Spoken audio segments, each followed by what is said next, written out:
अस्सलामुअलैकुम सत श्री अकाल ते नमस्ते। तुसी देख रहे हो पंजाबी प्रचार टीवी ते मैं तुहाडे नाल इरफान समोर। असी अज ननकाना साहब जन्म अस्थान ते मौजूद हाँ। इत्थे आउण दा मकसद अज बाबा गुरु नानक देव जी दे जन्म दियां 551ਵੀਆਂ तकरीबात जारी ने। इस टाइम मेरे नाल एक आंटी जी मौजूद ने। आंटी जी हिंदू कम्यूनिटी नाल ताल्लुक रखते हैं और मैं तो फस्ट टाइम देखा कि इत्थे सिख कम्यूनिटी के इलावा हिंदू कम्यूनिटी भी है जिहड़े बाबा जी के फॉलोअर्स ने। और आंटी जी हिंदू कम्यूनिटी नाल ताल्लुक रखते हैं, इसलिए मैं पहला नमस्ते भी किया है। तो आंटी जी पाकिस्तान के सूबा सिंध तो आए ने, किस तरह आए ने इत्थे आके किंज लगा इन्हां कोल जाणदे हां। आंटी हाँ नमस्ते नमस्ते। असांखे एॾी ख़ुशी थी आहे जो असां हिते आया आहियूं मेले ते।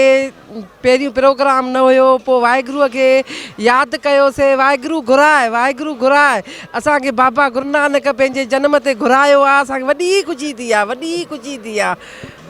अच्छा आंटी जी कह रहे हैं असी सिंध नाल ताल्लुक रखने आ ते साडी ख्वाहिश सी इत्थे आईए और असी वाहेगुरू जी नूं कहंदे सी वाहेगुरू जी सानू इत्थे मंगाओ और फाइनली साडी आस पूरी हुई है और गुरु जी ने सानू इत्थे बुलाया है। मजीद इन्हां नाल गलबात करदे हां। हाँ आंटी होर की कहो? इहा ही आहे माना अरदास आहे हर साल असांखे वाहिगुरू घुराए।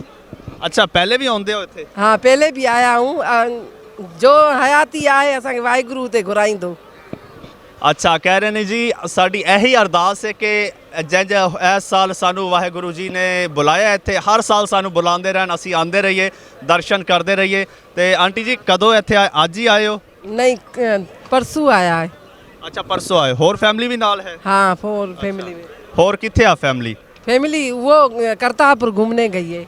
अच्छा तो यह दसो इत्थे आके तुसी करतारपुर पहला गए हो? हाँ हम भी घूमे आई है। क्या चवान है उर्दू में? हाँ हाँ ठीक है मैं भी थी आया हूँ। अच्छा कह रहे हैं जी असी भी करतारपुर फिर के आए हैं। दूजी फैमिली करतारपुर गई है तो असी ननकाना साहब आए हैं।